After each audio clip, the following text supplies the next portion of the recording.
Le Nouvel Esprit Public, Philippe Meyer, bonjour.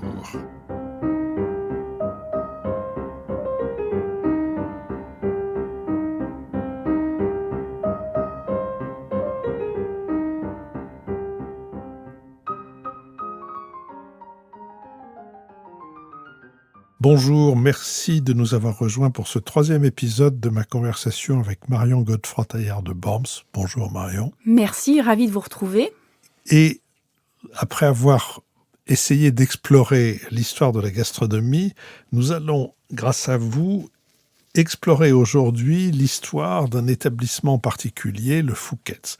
Alors, dans quelles conditions avez-vous été amenée à vous intéresser, vous qui êtes une historienne estampillée, si je puis dire, par l'École des hautes études en sciences sociales notamment. En quelles circonstances avez-vous été amené à vous intéresser aux Fouquet's ? Figurez-vous que parfois, les entreprises font appel aux historiens pour savoir quelle est l'histoire, quel est le patrimoine et comment ce patrimoine les a constitués et comment ce patrimoine peut les porter dans le futur. En l'occurrence, il s'agissait au départ, ce qu'on appelle de la communication. Le Fouquet's a-t-il 120 ans ? On était en 2019. Mais c'est bien de dire que le Fouquet's est né en telle année, mais tant que ça n'a pas été prouvé, ça n'a pas été prouvé. Et de là, et par la confiance de la directrice de l'époque, qui s'appelait Géraldine Daubé, et de la famille Barrière, j'ai été en charge de rassembler toutes les archives, il n'en avait aucune, et qui puissent faire du restaurant ce que Marcel Mauss disait, c'est-à-dire un fait d'histoire sociale totale. C'est-à-dire sa construction, qu'est-ce que signifie déjeuner, et qu'est-ce que c'est que cuisiner. Donc c'est les 3 thèmes que j'ai développé dans cet ouvrage-là, qui a été pour moi une très belle recherche. C'était vraiment passionnant de comprendre en fait qu'on avait un établissement qui était sur les Champs-Élysées, qui était moderne, qui avait l'électricité, qui avait l'eau courante, donc qui était tout sauf ce qu'on lisait à l'époque sur la page Wikipédia, c'est-à-dire une espèce de petits bistrots pour les cochers qui attendraient, parce que bon, quand même, le petit bistrot a un angle de rue sur les Champs-Élysées, je trouve que c'est assez ambitieux, et d'écrire cette histoire-là. Le Fouquet's commence en 1898 et on annonce son ouverture dans le journal Le Figaro. L'année d'après, on dit, regardez, il y a eu telle consommation électrique. Alors, telle consommation électrique, pour vous, pour moi, oui, c'est telle consommation électrique, mais ça veut dire quoi ? Ça veut dire qu'il y a de la lumière. Il y a de la lumière tout le temps. Donc l'établissement, il ne fait que tourner. D'un seul coup, vous n'êtes plus tributaire du soir et vous vous organisez une autre vie. Donc voilà, le Fouquet's est capable de répondre à tous les besoins à toute heure du jour et de la nuit. Alors, 1898, mais qui ouvre le Fouquet's ? Ça s'appelle d'ailleurs pas le Fouquet's. Alors, ça s'appelle le Critérium Fouquet's Bar et c'est ouvert par Louis Fouquet. Et Louis Fouquet est une personne qui a déjà un établissement rue Saint-Lazare à Paris, ou 121 de mémoire, qui connaît extrêmement bien son affaire et qui décide d'entrer dans cet immeuble qui est récent. L'immeuble n'a qu'une 30aine d'années au maximum, c'est du premier haussmannien, mais qui est moderne et qui est bien situé pour en faire ce qu'on appelle un bar et un grill. Il a l'affaire en finalement assez peu de temps parce qu'il décède de la typhoïde dans les années 1904-1905. Ses enfants sont mineurs et là, la grande histoire du Fouquet's commence véritablement puisque c'est leur oncle qui s'appelle Léopold de Mourier qui récupère le tutorat et qui va développer le Fouquet's en un restaurant. Et un restaurant qui va drainer après toutes les professions qui sont aux alentours et notamment les professions de la radio. De la radio, puis du cinéma. Parce que les Champs-Élysées seront le haut lieu. Il en reste encore un petit quelque chose. Pas mal d'entreprises de production ont encore, mais il y a eu leur siège, soit aux Champs-Élysées, soit dans une des rues qui donne dans les Champs-Élysées. Mais il y a eu une époque où presque toutes les entreprises de production de cinéma avaient leur siège social aux Champs-Élysées ou non loin de là. Et puis il y avait énormément de cinéma également. Il vient d'ailleurs d'en fermer un. Une nouvelle fois. Ce qui frappe dans ce que vous dites sur l'histoire du Fouquet's, c'est la capacité de Mourier d'attirer ces professions, c'est-à-dire d'en faire un lieu de sociabilité professionnelle ou d'orientation professionnelle, en même temps qu'un endroit qui a une réputation et comme bar, où on y fait des cocktails qui ont une qualité particulière, et comme restaurant. Alors, c'est possible aussi parce que Léopold Mourier n'a pas que le Fouquet's à Paris. Il a le Précathlon, il a le pavillon d'Armenonville et il a le Café de Paris. Ces établissements-là, ça lui permet aussi de faire tourner son personnel, qui va se former donc dans des palaces ou dans de très bons restaurants. Et le Fouquet's, pendant des années, on l'oublie, mais un de ses chefs qui s'appelle Pierre Ducroux me l'a rappelé, a eu une étoile au guide Michelin et avait une très belle réputation, avec un travail de ce qu'on appelait aujourd'hui la voiture, c'est-à-dire le menu, la suggestion du jour. Des plats qui n'avaient strictement rien à démériter, par exemple, à d'autres étoilés. Donc lui, le Fouquet's, de manière volontaire, s'inscrit dans cette dynamique-là par Léopold Mourier. Le grill, c'est important pour un cuisinier, parce que le grill, c'est quoi ? C'est la maîtrise du feu. C'est ce qu'on vous demande avant tout. Donc commencer au Fouquet's, c'était un excellent apprentissage. Et est-ce qu'il y a une autre façon d'organiser les repas quand on est au Fouquet's par rapport au restaurant traditionnel ? C'est-à-dire Est-ce que on a, par exemple, un certain nombre de plats vedettes pour lesquels on vient au Fouquet's ? Est-ce que on commence déjà à organiser les repas avec l'idée qu'ils ne doivent pas fixer les gens trop longtemps à table, ils ne doivent pas durer trop longtemps ?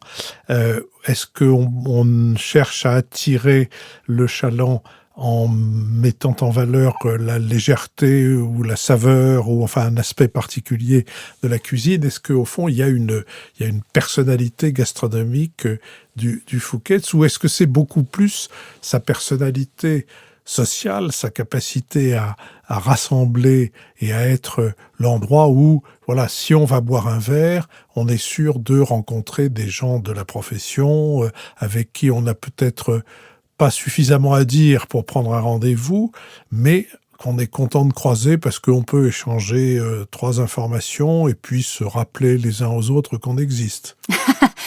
Alors, à la première partie de la question, je dirais non, et à la deuxième, je dirais oui. Pendant longtemps, on l'oublie aujourd'hui, mais on n'est pas venu au restaurant pour le chef.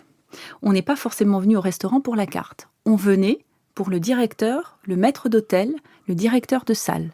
Quand vous alliez, vous avez Sophie de Villemorin qui raconte ça très bien dans ses mémoires. Elle dit j'allais chez Maxime et c'était le directeur de salle qui me plaçait, etc. Et pour être vu. L'idée de venir pour la cuisine du chef dédié, elle arrivait en second plan. Elle s'est imposée aujourd'hui parce que tous les chefs mettent leur nom comme nom de restaurant. Mais ce n'était pas forcément le cas à l'époque. Et effectivement, c'était un lieu, le Fouquet's, où on traînait ses guêtres, où on écrivait ses scénarios, parce qu'on savait qu'on allait forcément rencontrer une personnalité, un professionnel de l'industrie du cinéma, parce que c'était aussi une industrie qui se construisait. Et donc, en fait, il y a une espèce de fonction d'agora qui est remplie par cette terrasse du Fouquet's. Il y a une fonction d'agora qui est remplie par cette terrasse du Fouquet's où effectivement on peut, faut voir, faut être vu, le nombre de personnalités, mais surtout un travail. C'est-à-dire que à une époque où on n'envoie pas de courrier électronique, où on travaille par la lettre, où le téléphone existe, mais le téléphone est informatif, quand vous voulez vraiment échanger des informations, c'est dans les cafés, les restaurants, dans tous les lieux de sociabilité. Donc forcément, il tire sa force de cette manière de vivre là. Alors le lien du Fouquet's avec le cinéma est matérialisé pour beaucoup de Français à la télévision par le fait qu'on y tient le déjeuner ou le dîner plutôt, je crois, des Césars après qui est offert parce que il ne le paye pas. Qui est offert par le Fouquet's à l'Académie des Césars. C'est encore le cas ? C'est toujours le cas. Bon. Et pendant longtemps, pendant ces dernières années, ça a été un lien. C'était ça devenait de plus en plus le lien ténu avec le monde du cinéma. Est-ce que ça a repris ou est-ce qu'il faut considérer que le Fouquet's a désormais une autre clientèle à rechercher pour s'identifier que celle des producteurs, des acteurs, des distributeurs de cinéma ? Il est symbolique d'un patrimoine qui est un patrimoine ancien, qu'il continue de porter et de revendiquer, mais qui n'est plus son patrimoine premier. C'est évident. Parce que les cabinets de cinéma, les producteurs habitent désormais dans d'autres endroits et se retrouvent dans d'autres endroits. C'est tout à fait juste. Et même le Fouquet's, on l'a bien vu au moment des élections présidentielles, est devenu le symbole. Il a été brûlé très partiellement. Enfin, il a quand même été gravement quoique partiellement brûlé, comme étant le symbole du pouvoir des riches et des politiques liés aux riches. Oui, mais c'est une erreur. Et c'est une erreur qu'on peut comprendre. Jusque dans les années 1990, le Fouquet's appartient à un propriétaire et à une étoile au restaurant. Donc, il est reconnu comme effectivement sur les Champs-Élysées, comme un lieu où la clientèle c'est assez cher, effectivement, mais on a une certaine qualité gastronomique. À partir des années 90-95, le Fouquet's perd cette renommée gastronomique. Et perdant cette renommée gastronomique, intervient une deuxième période où il va stigmatiser des éléments. Bien avant l'invasion des Gilets jaunes, vous avez déjà, à la fin des années 90, un groupe de syndicalistes qui dit « on va envahir le Fouquet's ». Donc en fait, il pâtit et il paye d'un changement qu'il a redressé au niveau gastronomique. Rappelons quand même que Pierre Gagnère y travaille aujourd'hui, donc pour faire des cartes. Il y a Bruno Guéret, qui est un excellent chef, qui avait quand même été meilleur apprenti de Bretagne. Donc des gens qui savent cuisiner. Mais il pâtit toujours de cette réputation-là, qui désormais s'est installée et qui malheureusement prend le pas sur ce qu'est la véritable identité de l'établissement, c'est-à-dire une identité patrimoniale et actrice de la gastronomie et de l'industrie du cinéma. Mais est-ce qu'on peut pas imaginer que l'avenir du Fouquet's, c'est un avenir qui est lié fortement à l'avenir des Champs-Élysées. C'est peut-être en ça d'ailleurs qu'il est particulièrement intéressant, c'est-à-dire un endroit où il y a de plus en plus de gens de passage et de moins en moins d'habitants de Paris, de plus en plus de touristes, et notamment de plus en plus de touristes étrangers, et de moins en moins d'habitants de Paris ou de professionnels du cinéma vivant à Paris qui viendraient là comme à un rendez-vous, comme à comme à leur cantine, sachant que c'est une cantine de luxe et qu'au fond, l'avenir du Fouquet's c'est derrière lui par rapport à ces éléments d'identité que vous avez mis en valeur. Alors, je ne dirais pas que l'avenir est derrière lui, parce que dans le contexte qui est celui de la post-pandémie mondiale, tout le monde de la restauration et de l'hôtellerie aujourd'hui se recompose. Et personne ne sait finalement ce qui en sortira dans 5-6 ans. Là, l'avenir, vous le liez à l'identité urbaine et aux fonctions des Champs-Élysées. Donc, les fonctions des Champs-Élysées changent. Mais pour voir ça, pour comprendre cela, il faut attendre en histoire en général une génération. Une génération, c'est 20 ans. Dans 20 ans, je ne suis pas Madame Irma, je ne sais pas qui aura été le nouveau maire de Paris et si cette évolution se sera poursuivie.